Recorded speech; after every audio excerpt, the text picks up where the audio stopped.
ជំរាបលោកគ្រូអ្នកគ្រូនិងមិត្តបាក់ដុកទាំងអស់គ្នាថ្ងៃនេះខ្ញុំមកបកស្រាយនៅលំហាត់បាក់ដុក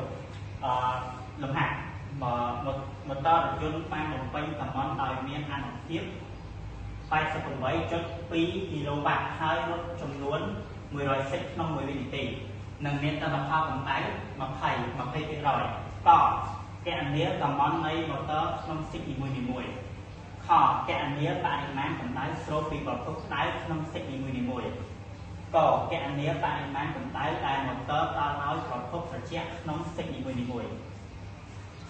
ចឹងយើងមកមើលរបស់ស្រាយកកណនីតំណនៃម៉ូទ័រក្នុងសិកនីមួយៗចឹងយើងតាមរូបមន្ត P ស្មើ W លើ T តែយើងទាញរក W ចឹងយើងស្មើនឹង P T ដោយ P ស្មើនឹង 88.2 គីឡូវ៉ាត់ចឹងទៅយើងត្រូវបំលែងទៅរកវ៉ាត់ចឹងវាស្មើនឹង 88.2 គុណនឹង 10/3 ចឹង T យើងត្រូវរកដោយសារតែគេបញ្ជាក់ថាក្នុងសិកនីមួយៗចឹងយើងត្រូវវិចាររក T ក្នុងសិកមួយដោយ100សិកស្មើនឹង1វិនាទីចឹង1សិកស្មើនឹង T ចឹងយើងទាញនាំឲ្យ T ស្មើ100វិនាទីយើងបាន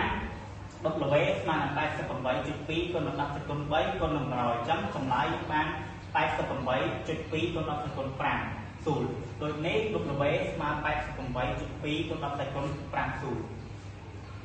ចំពោះលំហាត់ខកណនីបរិមាណកម្ដៅស្រូបពីប្រភពក្ដៅក្នុងសិកនីមួយៗតាមរូបមន្ត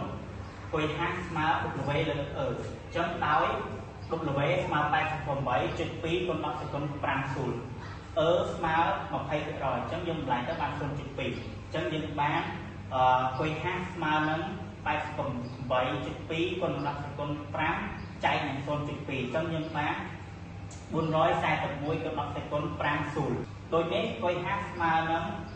441 គុណ 10/5 សូលចំពោះលំហាត់កកណនីបរិមាណកម្ដៅដែលម៉ូទ័រផ្ដល់ឲ្យប្រភពត្រជាក់ក្នុងសិកនីមួយៗចឹងតាមរូបមន្តគុយ C ស្មើគុយហាស់ដល់ W ដោយគុយហាស់ស្មើនឹង 441 គុណ 10/5 សូល W ស្មើ 88.2 គុណ 10/5 សូលយើងបានគុយ T ស្មើនឹង 441 គុណ 10/5 បកនឹង 88.2 គុណ 10/5 ចឹងចម្លើយយើង 352.8 គុណ 10/5 សូលដូចនេះគុយ C ស្មើ